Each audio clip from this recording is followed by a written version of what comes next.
The following content is not intended as a substitute for professional legal advice, medical advice, diagnosis, or treatment.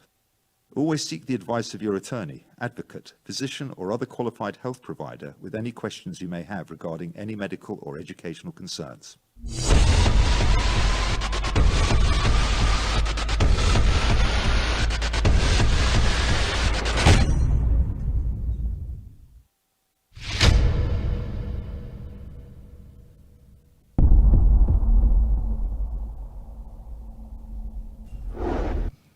Hello and welcome to Empower Dyslexia. I'm your host, Stephen Yearout, and beside me, we have returning my guest host, my number one, Asher Yearout. On this show, we're here to help you become a better informed partner in education. We discuss dyslexia and other related disorders. We discuss research, interventions, special education policy, at the local, state, and federal level. We also interview experts in their field, and the thing that I like to do the most is talk to people who have personal experiences with dyslexia and learning disabilities. Please be sure to subscribe to us on Facebook and YouTube. Leave us a comment, like us, and then on our audio version and live versions. If obviously if you're watching this live, you're either watching it on Facebook Live or YouTube Live. We're on any platform that you listen to or enjoy your podcasts, Apple Music, Google Play, Stitcher, iHeartRadio. And Ziggy, one of the new ones that is coming very soon is Pandora. So we've now moved up to Pandora.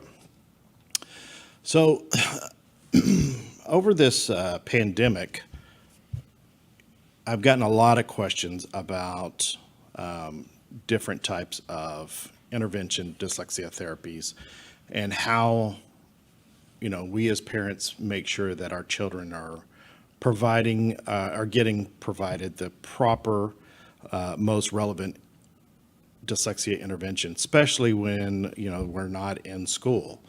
So I've asked our guest today to come back and really just talk about what do you need to have in a program, in a dyslexia therapy program?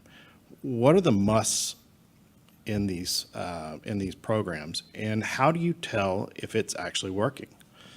So our guest is a returning guest, and he's a really good close friend of mine now, Dr. Tim Conway. He's a co-founder of the first 501c3 charter school for dyslexia. He's the director of the Morris Center. He's the CEO of Neurodevelopmental of Words, which is an online ed tech company that provides dyslexia remediation. He's also a AFL research assistant professor at the University of Florida. He's also the director of the Morris Center in Trinidad and Tobago. I would like to welcome Dr. Conway back to our program.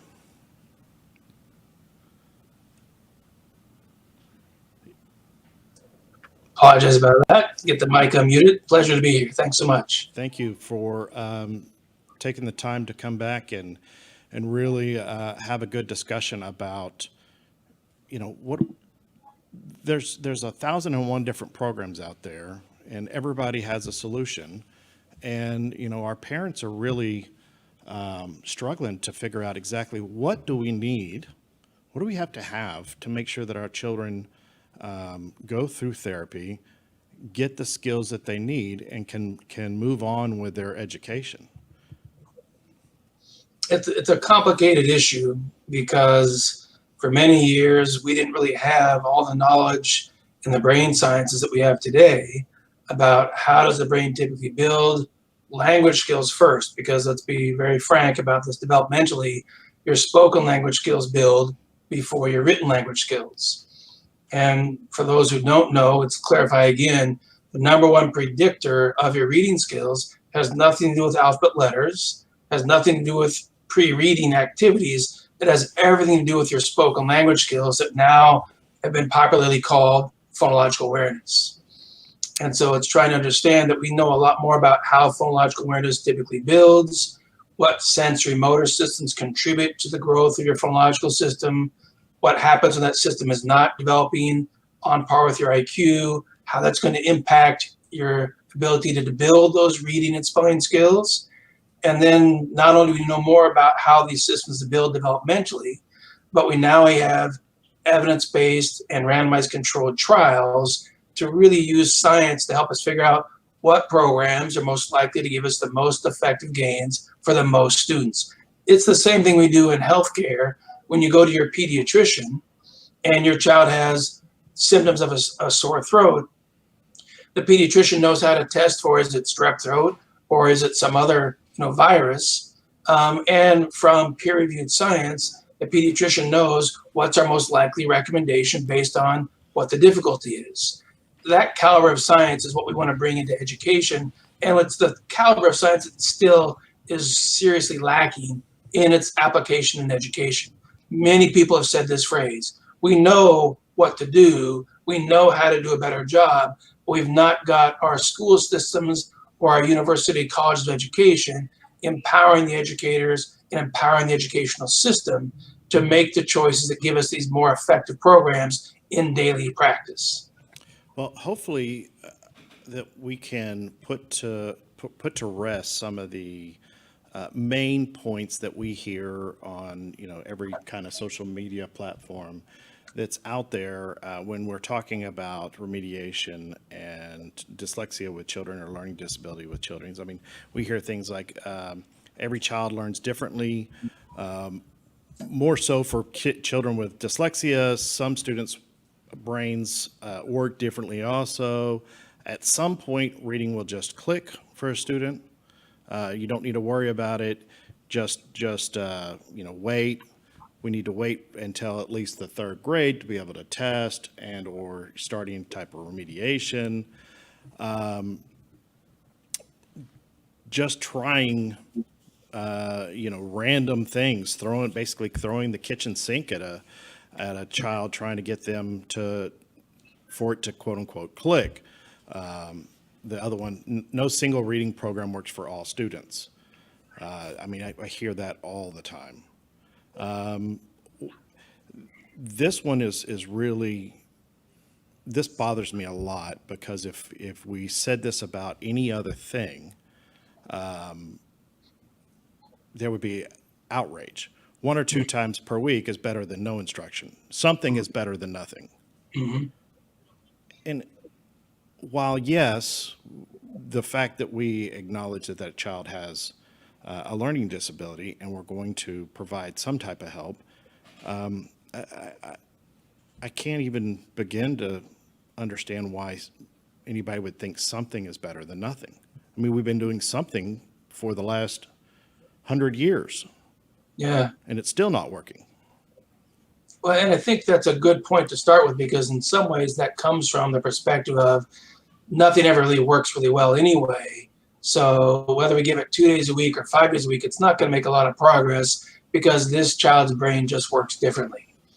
Now, speaking as a neuropsychologist, researcher, research brain scientist, decades of experience, there's no solid evidence that says their brain physiologically works differently.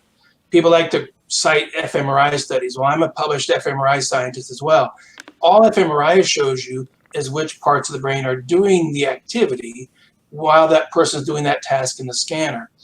And what people tend to just completely ignore is the imaging data on children who have dyslexia shows more activity on the right side and less activity on the left side for kids who have dyslexia and struggle to learn to read. In contrast, the kids that are really strong with reading skills and are at their potential, their IQ level, however you want to describe what their capability is, they have more activity on the left side of the language network and less activity on the right side.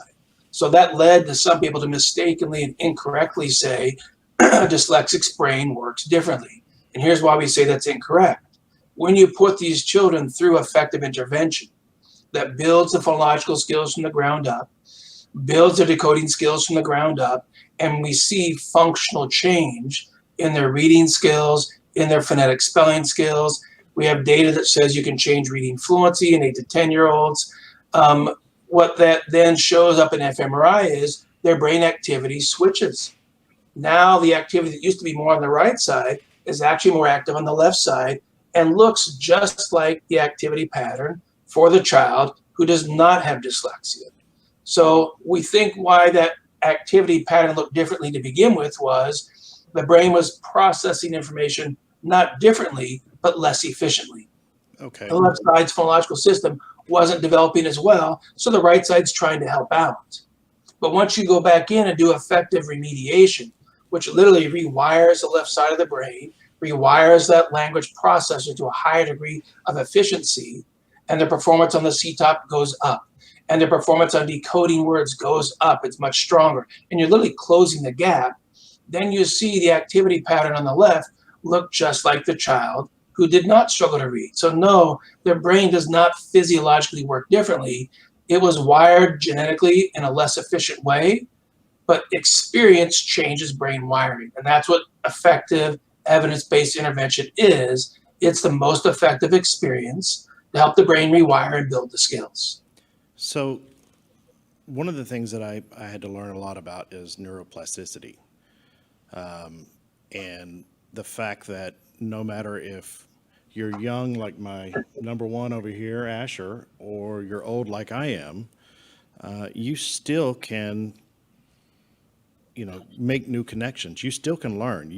You still can be remediated. It doesn't matter if you're 5 or you're 105. So can you talk a little bit about neuroplasticity and what that means and why that's important when we are looking at programs and what they provide and why it's most effective? Absolutely. It's a great question because, it's a popular term, but it's a term that's been around for over 100 years. It's not a new concept. It's new to some professions, like educators are now hearing that term and learning that term. And what does it mean? Just like they're learning what is the science of reading? What does that mean? These are not new concepts or new things in the healthcare professions.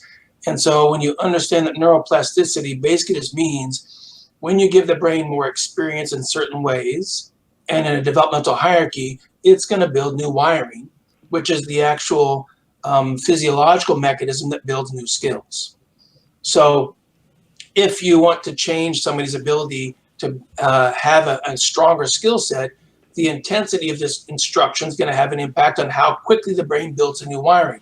That intensity means how many hours per day of instruction. Well, 1 hour a day is great, but in some situations, 2 or 3 hours a day is going to lead to a faster rate of new wiring and new learning and more quickly closing the gap in those skills. But besides intensity, there's frequency, which means how many days per week.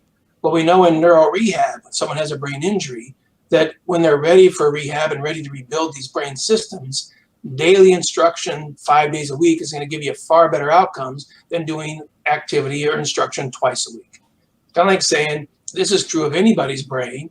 If you want to go learn a foreign language and you haven't had any learning difficulties, if we give you instruction 2 days a week on Spanish and somebody else goes to Mexico or Spain and spends daily instruction with a family every day, all day long, when you increase the intensity of instruction and you increase the frequency of instruction, and the instruction is very specific, which means basic words are being described and discussed, and it's being presented in a developmental hierarchy. So again, basic first, mid-level second, complex last.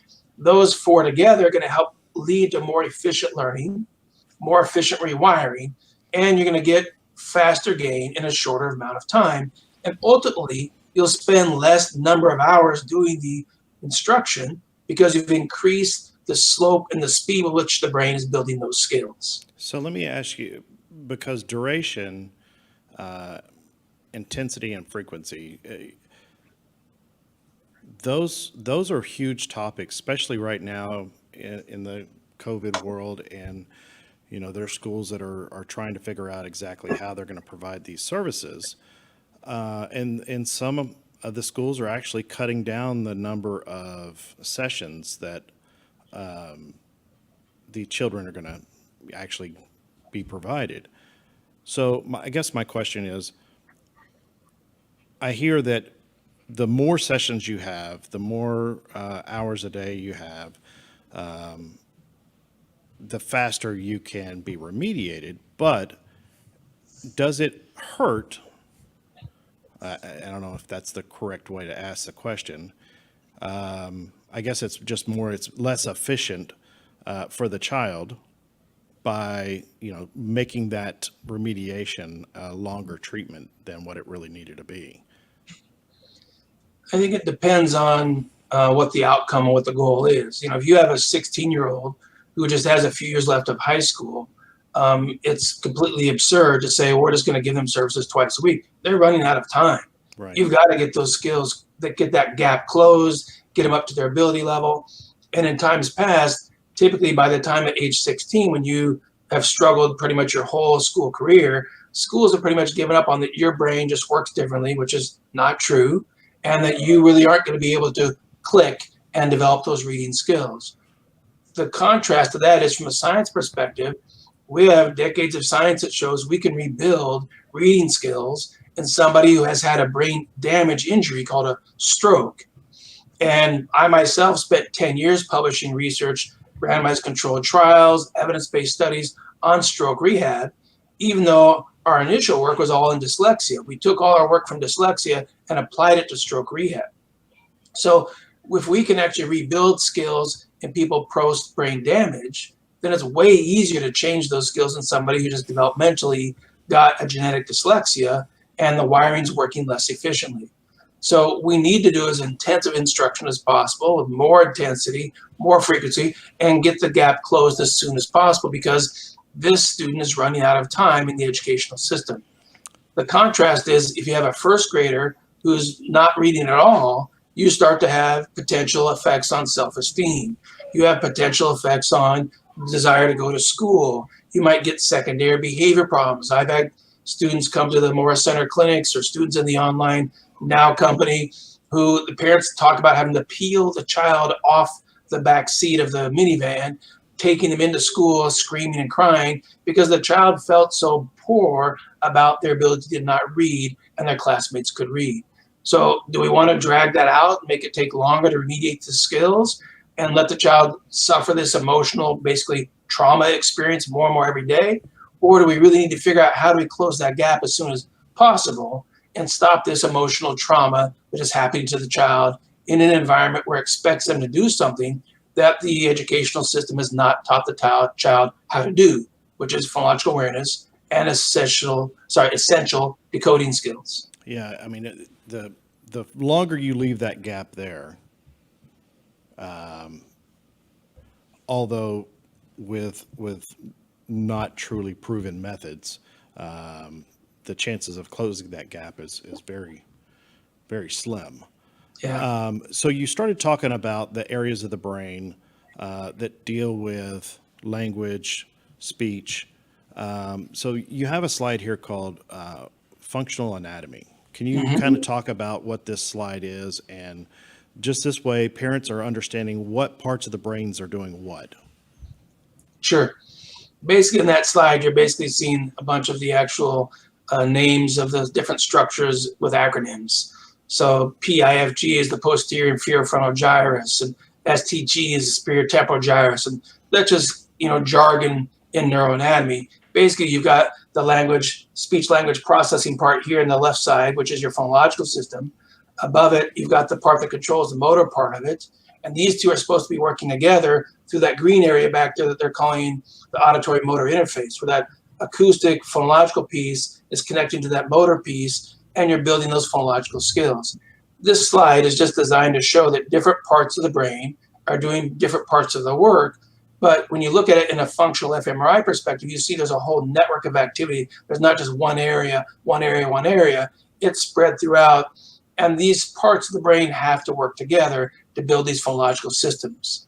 We have extensive research now on how does phonological awareness build. It's not just an acoustic system.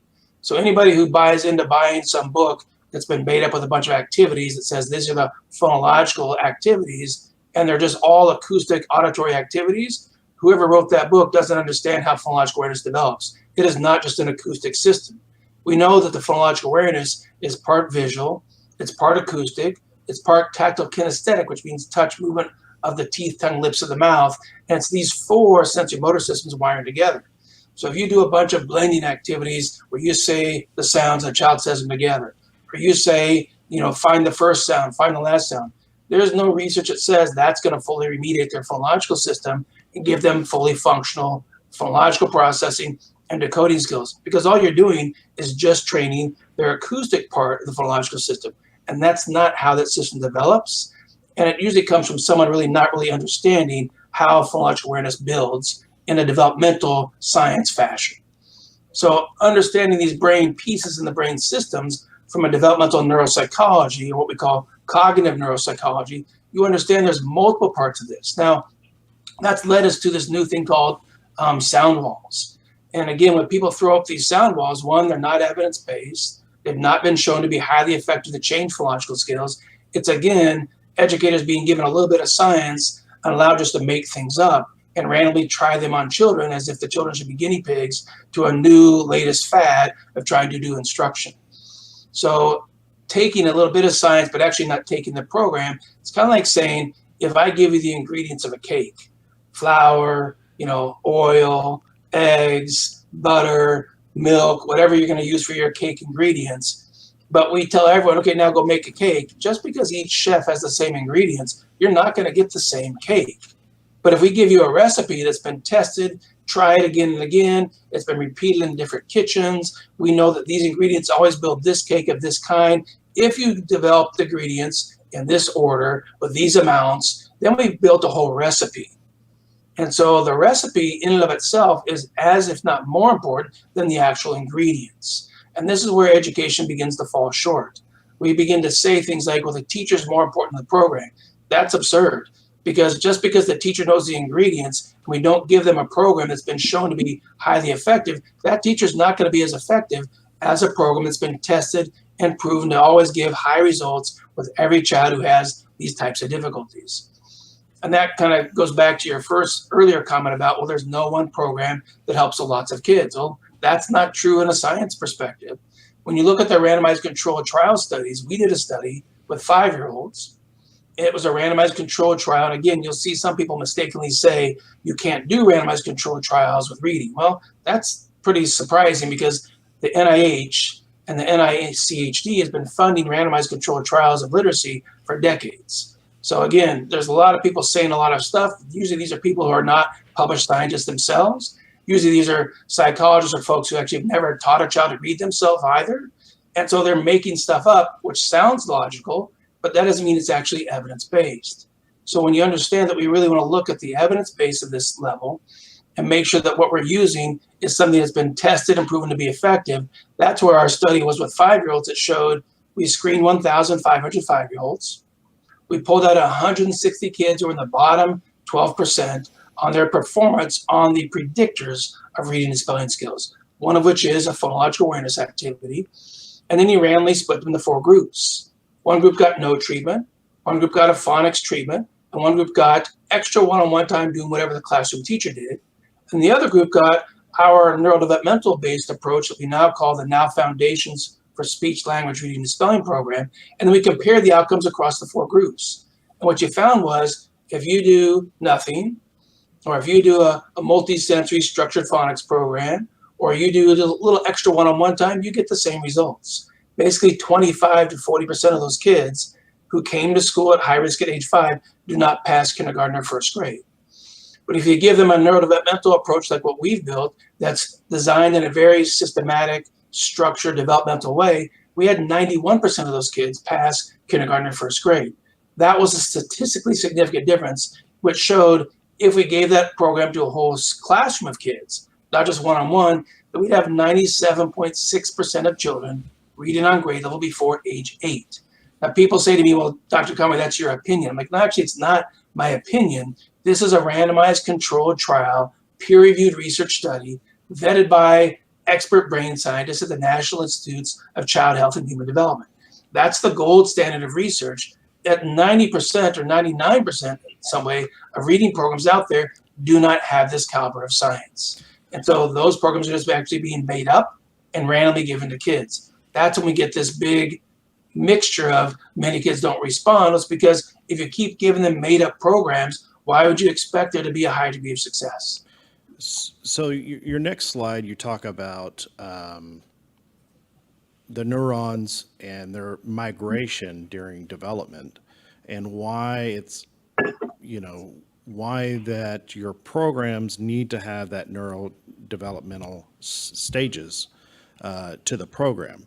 The first time I saw this slide, I was like, now I kind of understand why dyslexia has such a hold.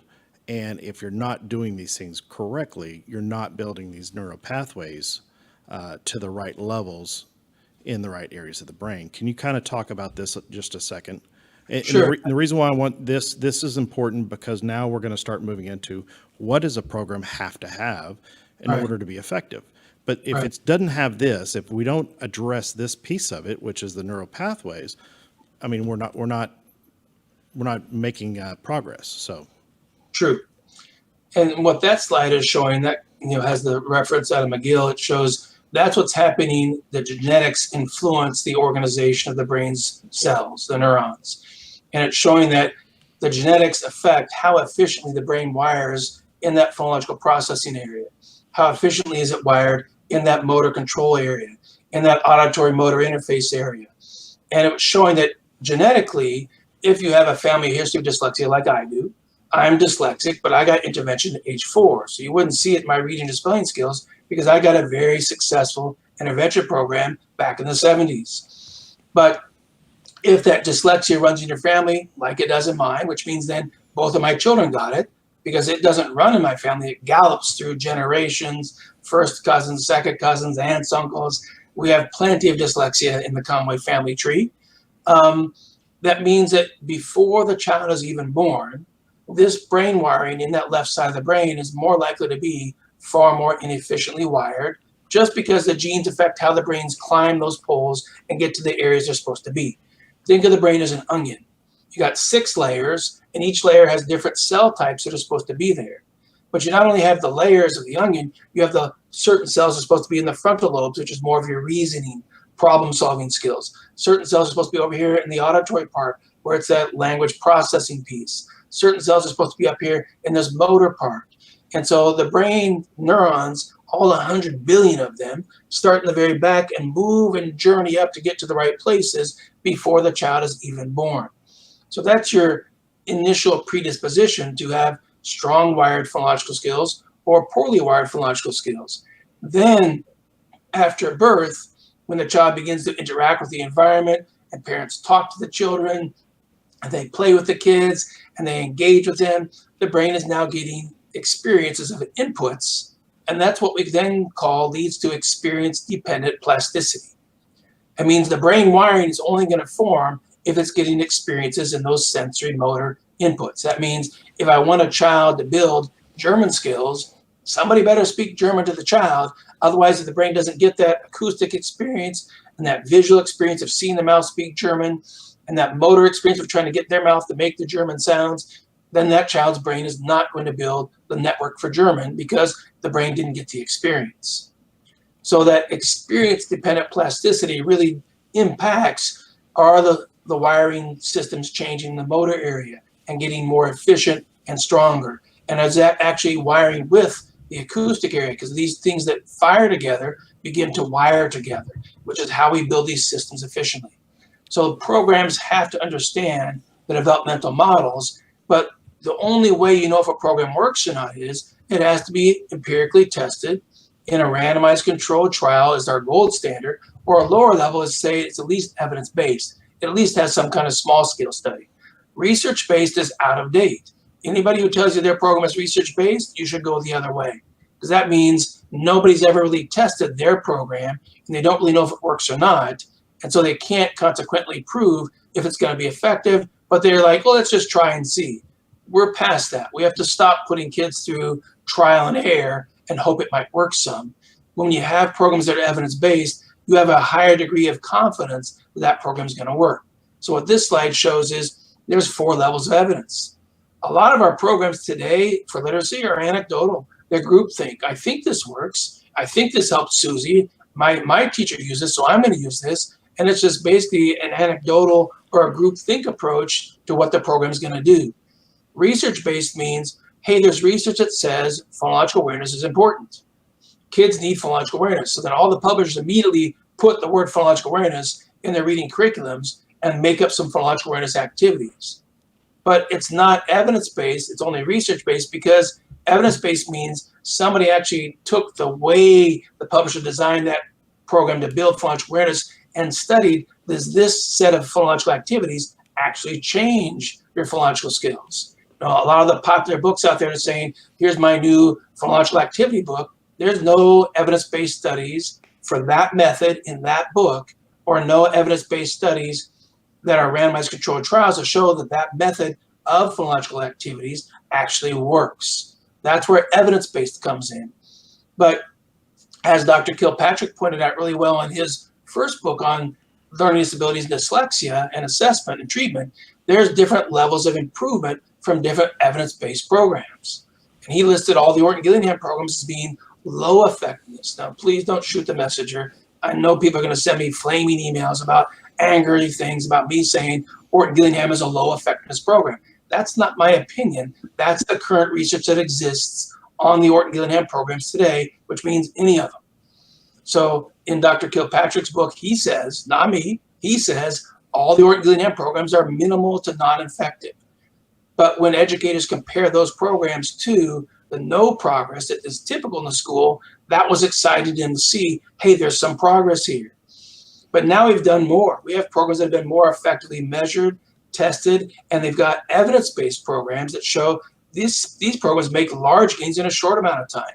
So let's not use these older, less effective programs. Let's move on to the next level of science. So let me jump in here real quick, because we are going to have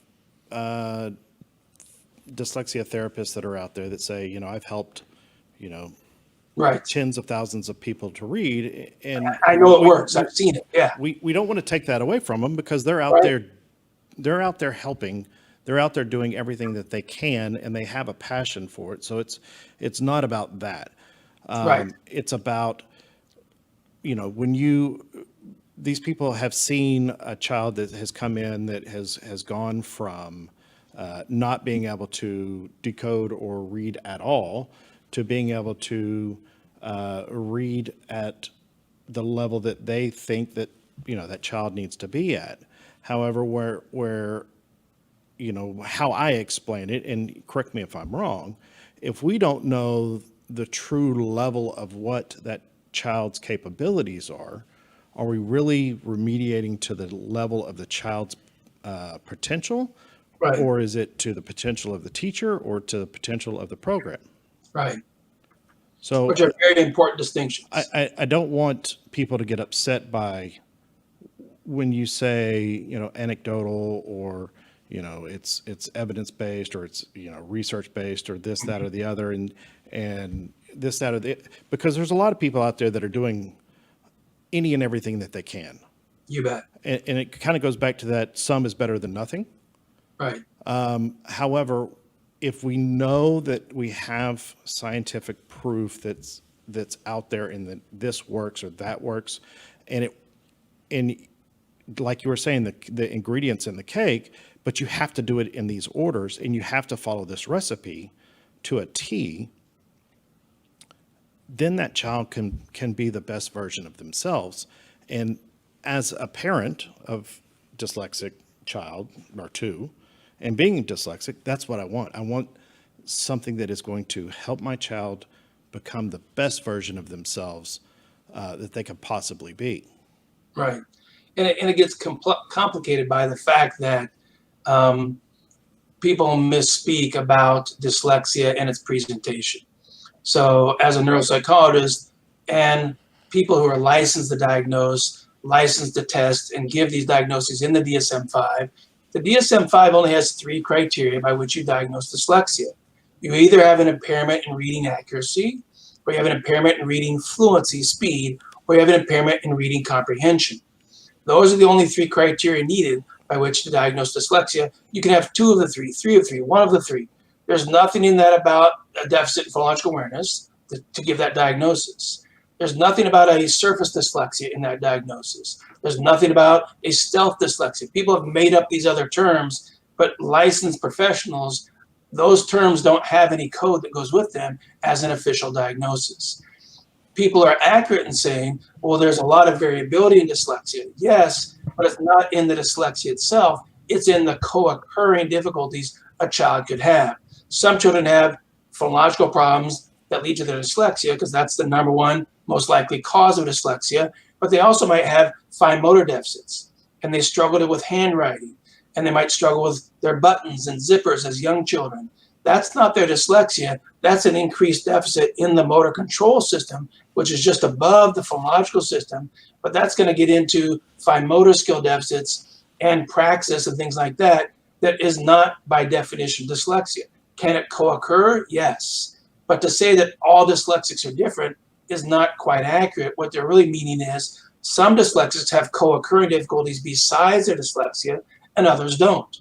Others just have the phonological problem that leads to the decoding problem that impairs the development of their reading skills and certainly can impact their spelling skills as well, which then would be a dysgraphia in addition to a dyslexia. And I think if we went back and looked at the photo of the neuron and it traveling up the brain as you were describing from the back to the front and ending up in those areas, Right. well, at that point, some people really had their neurons make it all the way, some didn't. And it Right. depends on which area of the brain that it went to, depending on, from what I'm hearing you say, depending on what issues that they're going to end up being afflicted with or having issues with. You know? Exactly. And let's clarify one really important thing, because I don't want this to come away to say only dyslexia have these neurons that don't make the journey properly. Pretty much everybody's brain has them. The difference is when a cluster of them happen in one area, they're more likely to affect the efficiency of the processing in that area. So in person, if you passed away and they did the same type of cytoarchitectural tissue level of analysis of your brain structure, which is what that earlier slide from the electron microscope was showing, pretty much anybody's brain is going to find some of these inefficient wiring, but it's just going to be randomly scattered across the brain. Well, that's less likely to cause any inefficiency at a functional level of your brain development. It's when you get a cluster of them in the auditory cortex. So that slide shows the Neurolactopia, where you see a cluster in that circle where those cells there, the darker cell bodies, they were supposed to stay one layer down in layer 2, but they went on up into layer 1. So that Neurolactopia is going to create noise in layer 1, and it's not where it's supposed to be in layer 2 to help with that efficient processing and building those networks. It's okay, you got 100 billion brain cells, there's a few extra. But if we give you the right instructional experience, and we use those neurological principles of experience-dependent plasticity, and we know how to use a recipe that's been tested and proven to be highly effective, then we're going to have a larger number of kids making faster progress in a shorter amount of time, and certainly not using this method of saying, oh, it takes 2 to 4 years of phonics instruction. Oh, it takes 3 to 7 years of phonics instruction. That's more a reflection of the method you're using. It's not a limitation of the brain, because other studies show you can make very large gains with 8 weeks of instruction. Those are peer-reviewed studies. Those are not people's opinions. That's expert scientists at the national level reviewing these research studies and concurring that this research is highly reliable, highly accurate, and shows in 8 weeks, we had 8 to 10-year-olds who went from the 5th percentile in their reading accuracy to the 45th percentile. Within 1 year of those 8 weeks of instruction, 40% of those students left special ed. They read so well, they did not qualify, and did not need the special ed services any longer. Sadly, in the US, the typical outcome is only 5% of students actually graduate or close the gap to test out of special ed and go back to regular ed. That's more a factor of the methods being used are being made up methods. They've not been peer-reviewed tested. They're being sent to you from a publisher who writes a 30-page scientific white paper on it. That's not a research paper. That's not evidence-based. That's the publisher's opinion. It's when we get to the science of evidence-based and to the gold standard of randomized controlled trials, of which NIH and ICHD has funded tons of these studies over the last 2 decades. We have the data. We know what to do. What we're struggling with is getting the colleges of education and the educators to stop making stuff up and calling it the science of reading. It's not scientific if you're making it up. That is not science. Science is it's been tested by the scientific method, and then we've actually got a program that's a proven recipe with a high degree of success. That's what's going to give us the best outcomes for the most kids, which means we've got the best chance of rewiring the cortex here, rewiring that motor cortex as well, and seeing the functional changes in phonological skills and the decoding skills. The science is there. We know how to do it. We've been doing it for decades, and that's what we really need to be getting into the mainstream. And it should be for free in the public sector, and that's the ones we're making the least progress with impacting. So I know we've talked, we've kind of gone deep with the science behind the brain and the reading and what that piece of it is. But let me throw this at you. So you're not Dr. Tim Conway. You're not a neuroscientist. You're not a researcher. You're Tim Conway with 2 kids who have dyslexia, and you're going to, whatever ISD that there is. What do the parents need to ask? What are some specific questions that the parents can ask the school when they have first been identified, or their child has first been identified with dyslexia, about the programs that they're going to be provided? I mean, and just to expound on that a little bit, once parents hear that, hey, we have this diagnosis of dyslexia, from the parents that I talk to, they're so happy that they finally figured out what is going on. They're validated in the fact that they've been saying that there's something not quite right. I need help. And then the school comes back and goes, okay, well, yes, you are right. Your child does have a learning disability, and this is a program we're going to use. What questions do they ask to make sure that their child is getting provided the most appropriate help for dyslexia? I think at this level, what we want parents to understand is you should be asking the school for, is your program an evidence-based program? And here's an answer I don't want you to accept, because this happened to one of our mutual acquaintances to their child. The family was told that an evidence-based program would move too fast for their child, and their child would not be able to keep up and could not learn how to read. And basically, it's a very kind of not direct way to say to the parents, your child's not bright enough to learn how to read. Well, that's complete and utter nonsense. If the child has an IQ within the average range, they have plenty of IQ power to learn to read. But guess what? We have students who have Down syndrome, and they learn to read as well, and they might have even lower IQ. You have someone who has intellectual deficiency, and they can learn to read too. So it's never going to be an excuse to accept from the school that your child would not be able to benefit from an evidence-based program. That's not true. The evidence-based means that program has been studied in a peer-reviewed scientific study, and they compared it hopefully to another program or to a no treatment control group to see what are the outcomes. Second is to ask them, okay, so what are the gains that program shows? Because you can have an evidence-based program, and this is what Dr. Kilpatrick pointed out very clearly. Orton Gillingham has 2 studies that show it's effective, but its effectiveness was only about 6 standard score points in about a year of instruction, which basically means in a school you had made about half a year's gain. Well, compared to no gain, that's improvement.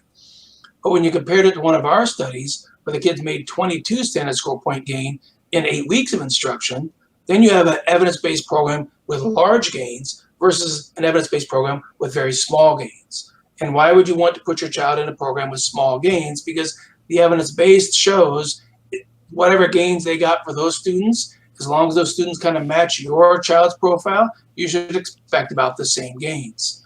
So you're looking for evidence-based, and preferably one with largest gains possible that have been shown.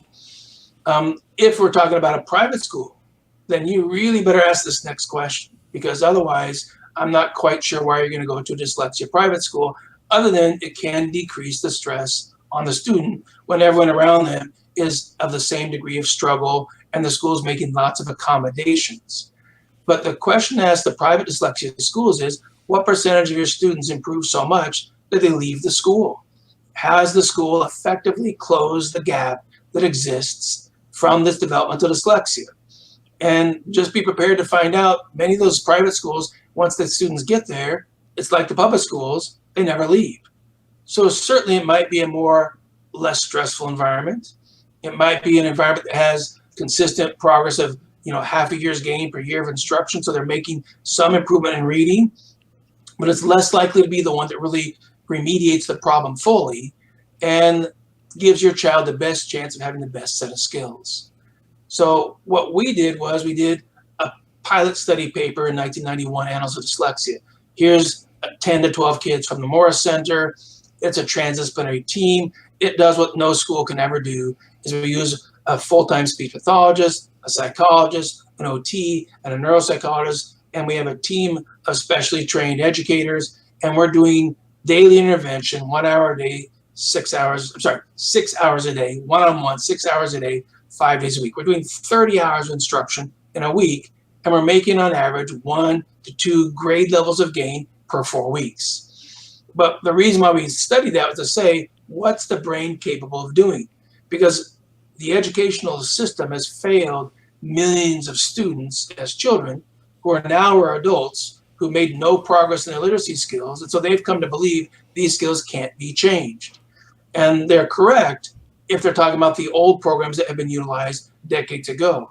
But they're not correct when we say, no, but the newer programs, like the ones we did the peer-reviewed, evidence-based, randomized controlled trial studies on, we can remediate these skills in a 10-year-old, in a 20-year-old, in a 40-year-old, in a 60-year-old. Doesn't matter your age. When you have a highly effective evidence-based program, age is not the limiting factor.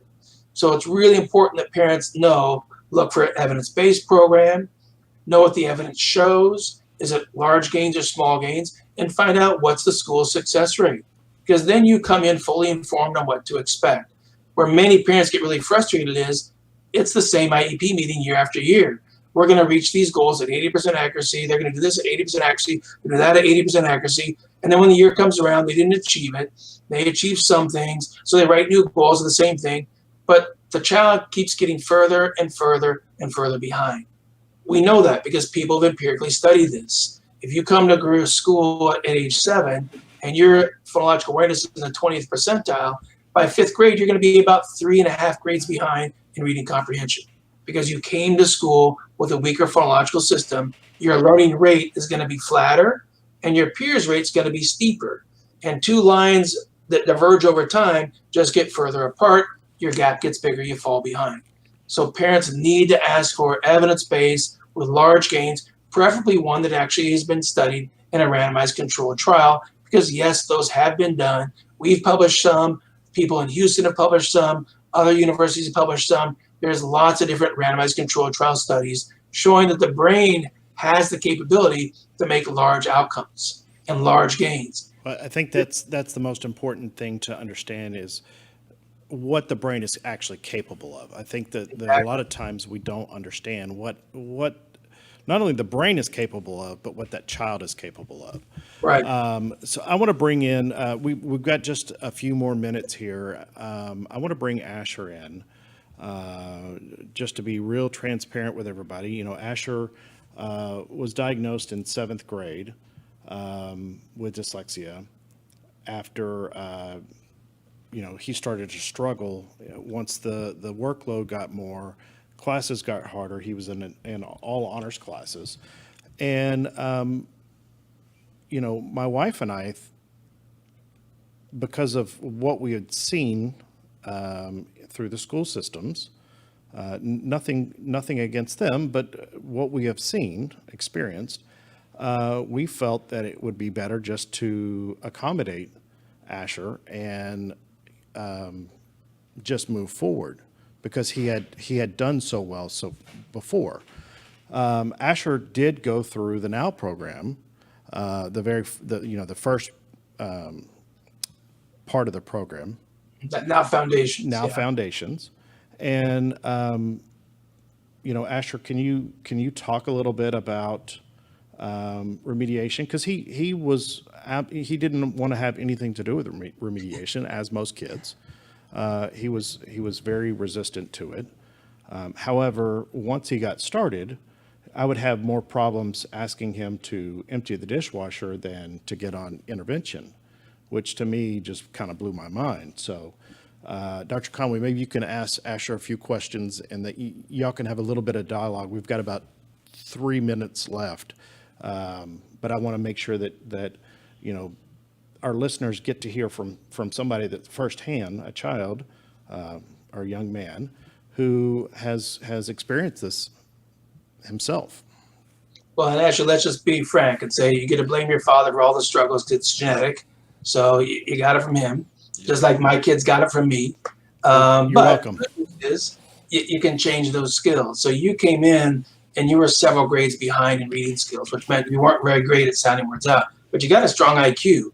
But what happened to your ability to sound words out over time? How do you think it changed? That helped me a lot, like being able to sound out words, and helped my spelling out drastically. And another like it helped me sound out words and I was able to start trying to read words that I would just usually just skip over and not even bother trying to read them. Just I'm now able to read way fluently than I was before. Yeah, he would if I asked him to read me something and he came to a word that he didn't know. I mean, he did the same thing that I did, and all other dyslexics would do is we would just skip the word.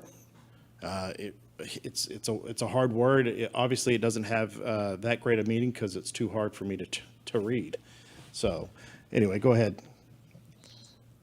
And let me have you clarify one thing, Asher, because you actually said your spelling changed, because many people believe spelling can't be changed. In fact, my kid's own principal told the whole school spelling's genetic. You either got the spelling gene or you didn't. I'm like, we should talk about that because I'm a brain scientist and that is actually not scientifically true. But you just said we actually change your spelling at the same time as we change your reading. Is that correct? Yes, like I can, like me writing papers on online, or like right now since I'm doing NMI, writing like the word summaries for the stories. Mm-hmm. A lot of my words are like 100%, like my paragraphs are either have a few errors grammatically, like I'm using the wrong there, or that majority of my words are all spelled correctly. And then the other thing to help clarify too is what you and I talked about at the beginning was I just said, look, brace yourself. This is going to be very weird. In the beginning, there's no letters. There's no words. There's no reading. We're going to go back and rebuild the neurology of the phonological system. Was it true? Was it the weirdest thing you'd ever done? Yeah, it was weird, especially because I was, I was going into my freshman year, so it was like, what am I, a baby? Like I'm not. Yeah. And so we try to prepare you for that. And even when I did the stroke rehab research with 40-year-olds, 50, 60, 70-year-olds, they had to start at the same point you started. So when you think it felt weird to a freshman in high school, try being 65, or some of the guys on the online Facebook dyslexia groups we've done some treatment with as well, and they're in their 60s, late 50s. They had to start at the same point, and that's because we're going to go back developmentally and rebuild the whole system. But how does it feel today when you're reading? How much effort? How many rules do you have to think of, or are you actually able just to sound them out? I'm just able to just read. Like I don't have to worry about like some words that I've never read, or like don't have I'm not familiar with. I have to sound out. It may take me like a couple seconds, but for the most part, I'm able to just read fluently without any mistakes. And how about sight words? Do you think you recognize the same number of sight words? You have more sight words? We've impaired you. You got less sight words? How are your sight words changing or not changing? I've increased the amount of sight words that I know. I guess that would be like words used in your daily basis, or like you can read in your daily basis have increased for the most part. And I think one thing that's hard for people to understand is when you take a developmental approach from a neuropsychology perspective and rebuild the phonological processing, we're building the speech processor itself as well, which means how will you input and store words by sound and how will you retrieve them. So that means it's your spoken skills as well. How well are you able to access the words you want to use in speaking and in writing?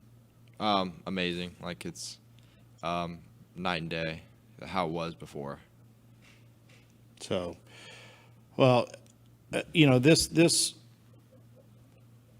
our ultimate goal really is to make sure that parents have the right information so they can ask and understand exactly what their child needs when it comes to dyslexia remediation. Dr. Conway, again, thank you so much for all you do. And always taking the time out to come on and have these type of discussions where, we're not necessarily talking about, your program, which some people will hear. We're talking about what does programs need to have and why they need to have them. Yeah. And I really appreciate all that you do and the time that you take for, not just our family, for any family that reaches out to you and talks to you. So please, always the invitation is always open for you to come back and share with our guests. And I'll say this real quick. Next week, we will, Dr. Conway and I will make an announcement about some really exciting things that's going to happen next summer. So please tune in next week so we can make this announcement.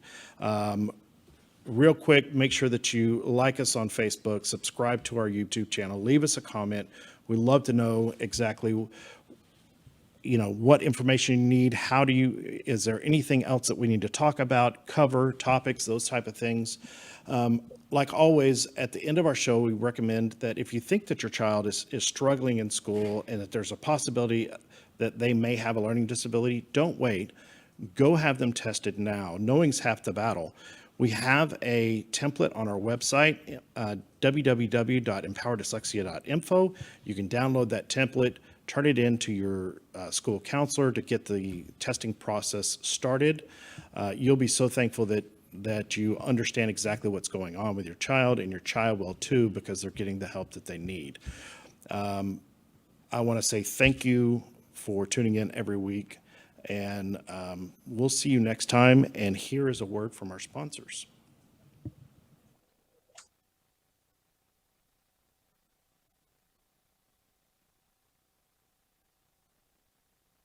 Learning Ally is a proud sponsor of the Empowered Dyslexia podcast. At Learning Ally, we are always looking for new ways to engage readers struggling with a reading deficit like dyslexia and help them work to their potential. Visit www.learningally.org to learn about the Learning Ally audiobook solution, including which of your students are eligible for access. If you live in Texas, we have great news. The Texas Education Agency provides access to the Learning Ally audiobook solution for all K-12 public and charter school students with reading deficits. Get started today by visiting www.learningally.org/Texas.